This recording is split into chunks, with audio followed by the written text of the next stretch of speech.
तो आज 8वां international yoga day है और आज हमारे इस खास कार्यक्रम में हम आपको तरह तरीके की तस्वीरें दिखाएंगे, किस तरीके से ये दिन मनाया जा रहा है ये दिखाएंगे। और इसे बताने के लिए, दिखाने के लिए मेरी सहयोगी जया भी जुड़ चुकी है। बिल्कुल स्नेहा, जो अलग अलग जगहों की तस्वीरें आई हैं वो तस्वीरें अपने दर्शकों को अब दिखाने जा रहे हैं। यूपी में योग अभ्यास और इसकी 6 तस्वीरें अपने दर्शकों को अब दिखाएंगे, जहां पर स्कूल से लेकर स्टेडियम तक लोग अभ्यास करते हुए योग का दिखाई दिए। पहली जो तस्वीर है वो है तस्वीर मुजफ्फरनगर की, जहां पर स्कूल में योगाभ्यास हुआ। दूसरी तस्वीर देखिए सोनभद्र की है, जहां पर तियरा स्टेडियम में आयुष मंत्रालय की तरफ से कार्यक्रम का आयोजन था।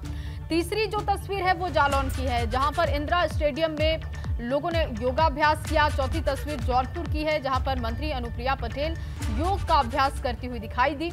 पांचवी तस्वीर वाराणसी से आई है, गंगा घाट की ये तस्वीर है, जहां पर गंगा घाट पर योगाभ्यास किया गया। वहीं छठी तस्वीर कानपुर की है, जहां पर पुलिस लाइन में भी योग का अभ्यास किया गया। ये देखिए अलग अलग तस्वीरें आपको दिखा रहे हैं। 75,000 जगहें जिन्हें चिन्हित किया गया है योग के लिए आज, और उन्हीं में से कुछ तस्वीरें उत्तर प्रदेश की आपको दिखा रहे हैं। मुजफ्फरनगर, सोनभद्र, जालौन, जौनपुर की तस्वीर, वाराणसी की तस्वीर आप देख रहे हैं, कानपुर की तस्वीर आप देख रहे हैं।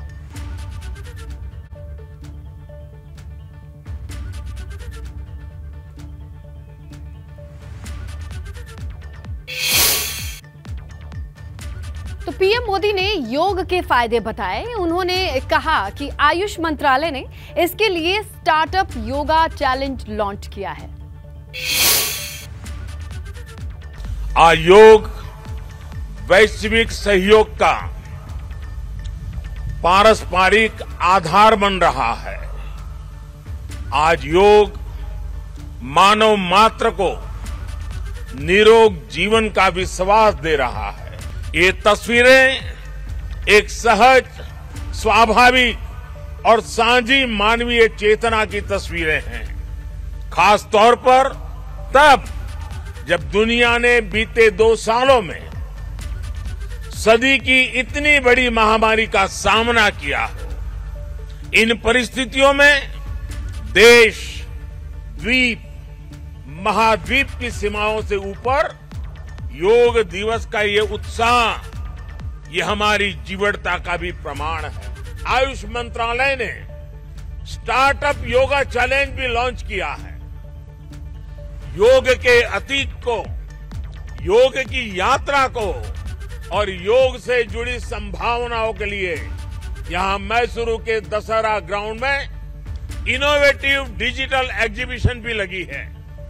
मैं देश के और दुनिया के सभी युवाओं में से इस तरह के प्रयासों से जुड़ने का आह्वान करता हूं। योग वैश्विक सहयोग का पारस्परिक आधार बन रहा है। आज सीएम योगी ने कहा कि योग दिवस पर मन स्वस्थ है तो सभी स्वस्थ हैं, इसीलिए हमें योग अभ्यास जरूर करना चाहिए। भारत को अपनी विरासत पर गौरव की अनुभूति करनी चाहिए। अंतर्राष्ट्रीय योग दिवस इस बात की अनुभूति हम सबको करा रहा है।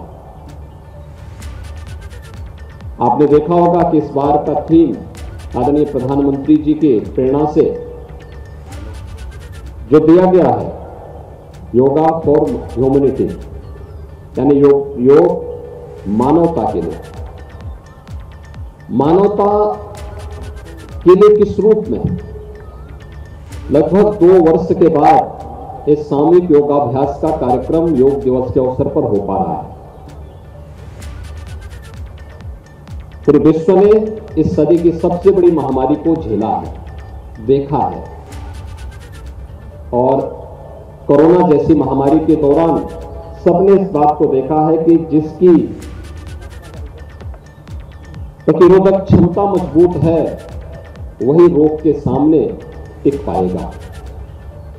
भारतीय मनीषा इसी बात को कहती रही है, शरीर माध्यम खलु धर्म साधनम। यानी अगर आपका शरीर स्वस्थ है तो धर्म के सभी साधन अपने आप ही कर्म दर कर्म सफल होते हुए जाएंगे। और आजादी के अमृत महोत्सव वर्ष में उत्तर प्रदेश ने भी ये तय किया कि आदरणीय प्रधानमंत्री जी ने जब देश के सामने लक्ष्य दिया कि योगा फॉर ह्यूमैनिटी,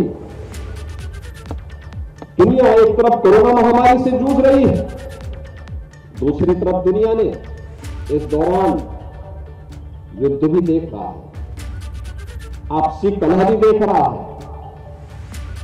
भौतिकता के पीछे भागती हुई मानवता के उन संकीर्ण स्वार्थों को भी बहुत नजदीक से महसूस कर रही है। उन स्थितियों में उत्तर प्रदेश ने भी तय किया, अगर आप भारत के अंदर आज प्रधानमंत्री जी के आह्वान पर इस योग दिवस में 25 करोड़ योग साधक एक साथ योग